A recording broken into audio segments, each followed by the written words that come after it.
What's going on, guys? Welcome back to this video. In today's video, we're going to kind of do a reaction video, which I've never done before, to meet Kevin here on this Fed meeting and why stocks are basically crashing down for the past couple of days. And I just kind of want to show something. This is my kind of like a fun account for just monthly dividend stocks. And as you can see, you can look at them all. They're all red. So I just kind of want to go through this video, guys, with you and explain what a normal person, how they would explain this to you and go on. So with that being said, let's let Kevin start. I've been getting dirty money. Hey guys, thank you for watching this video. Don't forget to hit that thumbs up and subscribe. I'm putting out at least one video a week, giving you guys absolutely free content that's gonna help you guys, whether it's long-term, short-term, just in finance and everything like that. So with that being said, let's jump back to the video. In a moment. But for right now, we got to talk about what's going on. So I'm just going to read the highlighted sections here because I read the entire 14, 15 pages. I'm going to give you the synopsis. There's a lot in here that's somewhat painful. Okay, so first, they talked about the news of the Omicron variant leading to this safe haven flow into bonds, so basically moving into bonds and away from stocks that are affected by social distancing.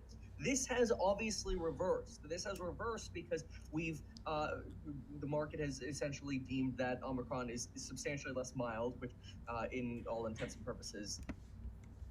Okay, so obviously, if you've watched any news or anything like that, you get any news alerts on your phone from Yahoo Finance, Seeking Alpha, Investing.com, anything like that, you know that COVID numbers have skyrocketed again. Such as for me and my family, I know my girlfriend's family has all had it. Technically, I have it right now. I feel 100% fine. I don't believe that I actually have it. My girlfriend actually had it. You could definitely tell she was sick for a while. Again, her whole family's had it and stuff like that. But it wasn't like what they were saying the first time, where people were like getting deathly sick. I haven't seen that side of it yet, honestly. So I like that he is, showing that it's not near as deadly as the last one in this variant. Is obviously you don't want to get it. There's still concerns for some individuals and it's bad for some individuals, but overall it's been relatively mild and the market has priced that in. So we've started to see a little bit of a bond selling and moving back in. So that one thing has changed from this report. And honestly, I'll just give you the silver lining up front. That's the only thing that's positive in this report. Everything else is bad in this report. The only thing that's positive in the report is basically that what was a negative is kind of like a pseudo positive right now, because it's like, it's okay. We've kind of already dealt with Omicron. Like, we're good. So I'm making this clear front. The only positive is that Omicron is not as bad. That's it. Everything else was crap in the report. Let's get to the crap. Okay, so before he gets on to the actual crap of this market, the COVID thing wasn't really that big of a deal, thankfully. Again, it does not help with putting fear into the market, which of course is going to create selling, and just regular everyday retail investors as well are going to start selling because they think, oh crap, there's another crash coming, because of course in the internet and everything where everybody does the research, that's all that everybody has heard of, is that there is another crash coming.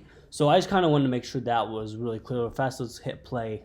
I know he's going to cover part of where they're going to basically quit. The government's going to cut spending in half on bonds and stuff like that. First, they talked about quickening the pace of the reduction of net asset purchases. We already know that. Doubling the pace of the taper. But they also started talking about this right here.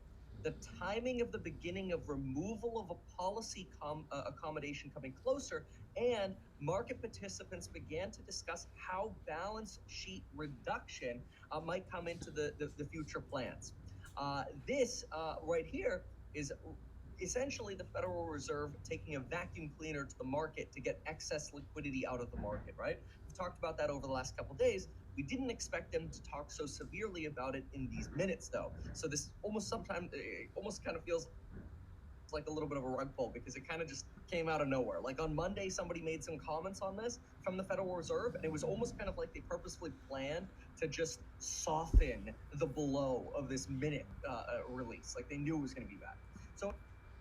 So in response to this is they actually do this quite a bit. If they know that they're going to release bad news or news that's going to hurt the market, of course they're going to go out of their way to try to lessen the blow. I mean, just like if you were in boxing or you were fighting somebody and you know somebody's going to hit you, obviously you're going to tense up that area or try to create distance from yourself and that person or that thing in order to basically stop the impact of it or the pain. So this is the government does this all the time. I don't think this is as big of a deal. They're going to pad themselves just like any business would.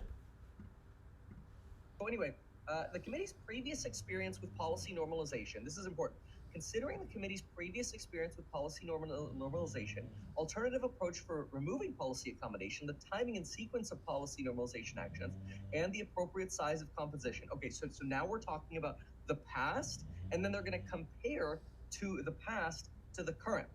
Take a look at this. The participants' discussion was preceded by staff presentation. The staff reviewed the previous normalization episode, including how the committee in the past commenced normalization. So right out of the gate, at the beginning of this meeting, they're like, all right, folks, we're doubling the pace of the taper. We got to talk about how we're going to vacuum clean up all the money that's in the economy, basically, right? That leftover money. And we're going to talk about how we reduced asset holdings in the past. And when they had this discussion, they found a few things. So when he talks about asset reduction, basically all the money the government has taken and put into the market over the past, I think it's almost 2 years now, which is an insane amount of time actually, and an insane amount of money that they have put in basically buying up these assets and companies and things like that, is they're basically trying to figure out a way how they can get their money out of these stocks, the bonds, and everything like that without creating a massive downfall, which is also considered a stock market. I don't want to say crisis or, just absolute crash, but it could cause a crash if they just yank the carpet out from underneath of it. So now they're selling just chunks and things like that, trying to get out of it. And again, they are going to stop putting money into the market. And as a business owner and I've been in different businesses since I was 18. I've sold cars, I've done asset management, I've done financials, I've traded, I still trade. I'm an investor myself, whether it's real estate, stocks, other things like that. You are trying to figure out, if you put your money into something, how are you going to get it back out without causing, especially if you own a large portion of that market, which the government at this point realistically should. How are they going to get that money out of it without collapsing that thing? And a lot of times you see in real estate, for instance, in like 2008, everybody was trying to sell the thing, but there was no buyer. So, you have to have the supply and demand. And that's exactly why, of course, real estate is skyrocketing right now. And I've only been in this house for, I think, almost 6 months now. And the value of it's went up tremendously, which realistically it shouldn't have. But since everybody needs a home right now and you just can't get homes, I've thought about selling this house just for that, to get the money out of it. But then it leaves me with the problem, just like the government is where do I go with it? And if I do pull that money supply out, is there anywhere for me to put it or anything like that? How do you deal with taxes and things like that? So the government's got a lot of other questions, of course, but this is just my personal opinion, is it's going to hurt. So like I just showed you on my phone where I have that set of stocks that I just kind of look at that are monthly dividend providers, those are going to hurt as well. Any business and any company on the market that has outside public money getting ready to be ripped out from underneath of them is going to hurt. But let's let Kevin continue. One, they found that the current economy was much stronger, but that we had much higher inflation and a significantly tighter labor market than at the beginning of previous normalization periods. So in other words, what that means is if the economy is doing better in their mind now than in previous periods, it means that the Federal Reserve could run off their balance sheet faster, even faster than expected. Because look at what they're saying here. They're saying the following. They're saying inflation is higher than previous periods. They're saying the amount of money on their balance sheet is higher, much larger than previous periods. And they're saying the economy is stronger than previous periods. every single one of these points to faster runoff. So in other words, a larger vacuum cleaner than potentially expected. Like this is not going to go slow. What we'll see here. Basically they're saying that more money is being spent and stuff like that, and that's what happens when you print. I think somebody said it was like 50% of the money. I don't remember the exact stat, but 50% of the money that has been created or that is in circuit and that can be spent and stuff has been made over the past 2 years, which is an insane amount, which means inflation obviously rose. So if you get a 5% raise every single year, you're not beating inflation whatsoever. You have to make your money grow faster and faster and faster, of course, and it's not worth as much. But not only that, but now they're wanting to pull it out because, again, it's worth more at this point, and they want it to go on its own. Again, you guys got to remember, the government has literally propped up the market so that it wouldn't crash and everybody's 401k wouldn't hurt and things like that. So let's let him continue, though. They do make a quick little note. This is just sort of a minor note here saying that they prefer to raise interest rates over a faster runoff. But that little note is actually really important because what they're saying is, hey, we want to vacuum clean up a lot of money. Inflation's way higher than we thought it would be. There's way more money floating around in the economy, and the economy's doing quite well. So we should probably run off our balance sheet faster. But in addition to that, it's worth noting that we think it's much more effective to just raise interest rates. So in other words, and they say that because that's easier to communicate to the public. So in other words, faster runoff plus faster rate hike. This is what they're communicating here. They're saying, look, we're going to have to do more of this. But we're probably also going to have to hike rates faster. And again, the only positive silver lining is that Omicron ain't that bad. So hopefully, that can help us put a damper in inflation. But right now, it looks like the Fed's quite nervous and kind of, I don't want to say freaking out, but throughout this entire document, it feels like they're freaking out. Now, so I'm going to agree here with Kevin, is they probably are absolutely freaking out because they have two options. Either keep supplying the public with money, which is what they've been doing and not the right answer in the first place and probably should us, I don't want to say let us fail as a society, but kind of let us fail, or they prop it up like they did in the other hand, and now we have this bigger problem where they got to support us and people don't want to go back to work because they're used to free money and things like that. And that's neither a Republican or a Democratic thing towards me. I just believe, they're going to have to raise interest rates, which is going to create, for instance, in real estate, that's going to hurt the real estate market more than likely, depending on how fast they raise it in increments. Again, the normal interest rate should not be 2.3% on a house. I mean, that's what I think I got just slightly below that, maybe. I don't even remember, but it should not be that. I mean, I think if you look in past, I was looking them up with my dad, and the normal interest rate for a house is like 8%.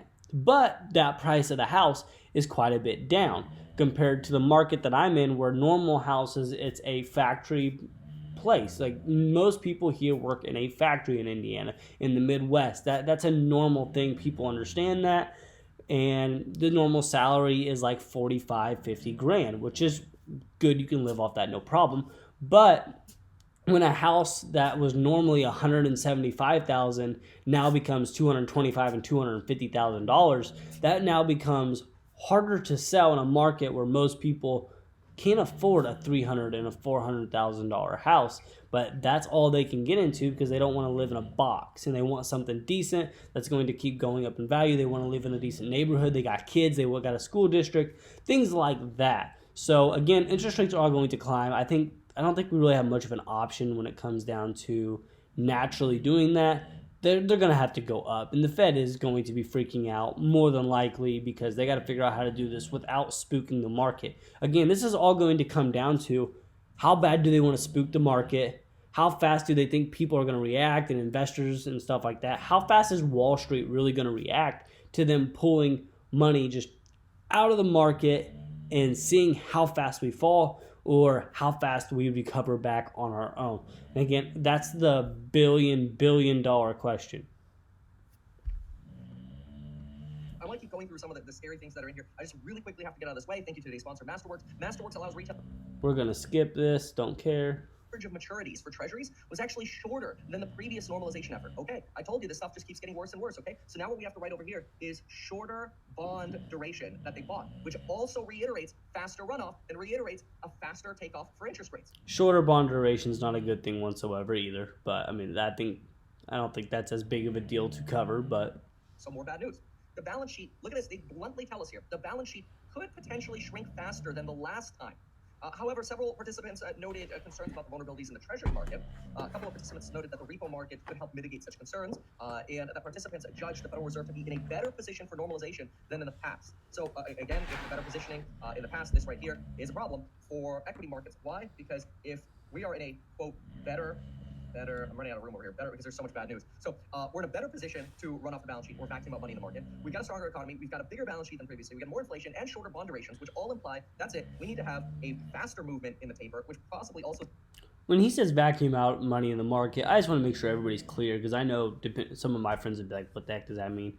Basically, how fast can they get the money out of the market and off of their balance sheet? Basically, they gotta pull some money back. Sets up a faster rate hike move. Pain keeps coming. So some participants judge that it could be a significant amount of balance sheet shrinkage could be appropriate over the normalization process, especially in light of abundant liquidity in money market and elevated use of the repo facility. So the repo facility is basically a place where banks and institutions can deposit a lot of extra cash they have, and to the Federal Reserve, this is a sign that, hey, there's so much money out there. Let's just go grab the money that's out there. We've got so much of it. In which case, let's take advantage of the cash that is there and go for a significant amount of balance sheet shrinkage. They're saying it could be appropriate. So again, reiterate, if all this pain here, let's go for a significant amount. So I'm just going to write down the word significant, so we have somewhat of a little. They're literally painting the portrait for us. They're painting the map. Prioritize raising rates. Again, he's just reiterating, basically trying to pull as much money as possible out of it. I mean, that's basically what this whole Fed meeting was, is how fast can we get the money out of the market back into themselves. Again, the repo market, I mean, if you're watching the market all the time, you get a repo report once a week. I look at it. It's not something that I'm like, oh my God, I have to look at all the time. Again, I trade with AlgoBox, so it's a little bit different. Of course, news doesn't affect everything just a little bit. But when it comes down to swing trading and investing into things like investing actually into actual stocks and assets and things like that, I don't really pay attention to the report as much. I don't think I've read one in a couple of weeks. This one right here, obviously, it's going to show that there's just a ton of money in it. So I'm going to fast forward to some actual good points. Balance sheet runoff. Okay. Then just a note here. This is just sort of an accommodative factor that, hey, there's so much money, it shouldn't be a problem to programs on building wealth. Okay, sorry. The Federal Reserve. This is pretty actually salient. Sorry for the plug right there in the salient point.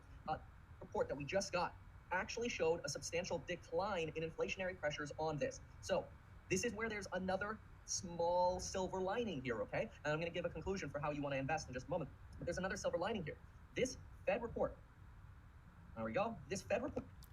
I really want to see what his actual advice is compared to how my brain would work. So give me just a second. Represents, in my opinion, and inflation and jobs. This is what this current Fed report represents. Because remember, this came from the and jobs, we don't know. We will see Friday. But the ADP report suggests that we kind of blew up in terms of the amount of jobs that we have. But we don't know what that inflationary read is going to look like. So we'll know. Basically, we had a ton of jobs. ADP is basically a payroll thing. I'm sure if you guys have ever worked at a job or something, you've heard of ADP and the app and stuff like that people use. But here we go. I really want to see his reaction. So in a crazy, weird flip of a way, it is possible that this terrible report from the Federal Reserve could actually be, and I know this sounds crazy while it's happening, I'm going to predict that he's going to say, again, I haven't watched this portion of it. I'm just literally live reacting. That he's going to say that it's going to be a buying opportunity because things are going to push back up. Actually be the perfect thing to buy off of if you think these things are going to continue to get better. So far, the only thing we have that suggests things are going to get better is that PMI report. And obviously, COVID getting better. But that PMI report is the only inflection that we have so far. So it could be way too soon to tell on that. So that is a risk. But we'll talk more in a moment. So, like I said, it's going to be a good buying opportunity, basically, is what he's saying. I like to buy in moderation. I do not like to buy in large chunks. Even if I get paid in large chunks of money, I do not put it all instantly in there. I know there's a lot of people out there that say, oh, you got a pile of cash and you're losing money on it every single day. Yeah, but sometimes it's better than making a bad investment or the wrong investment. So I think I'll put a certain amount of money in every single week like I always do into my portfolios. Yes, I have multiple with different brokerages. E-Trade, TD Ameritrade, Webull, Robinhood. I've got all of them, it seems like.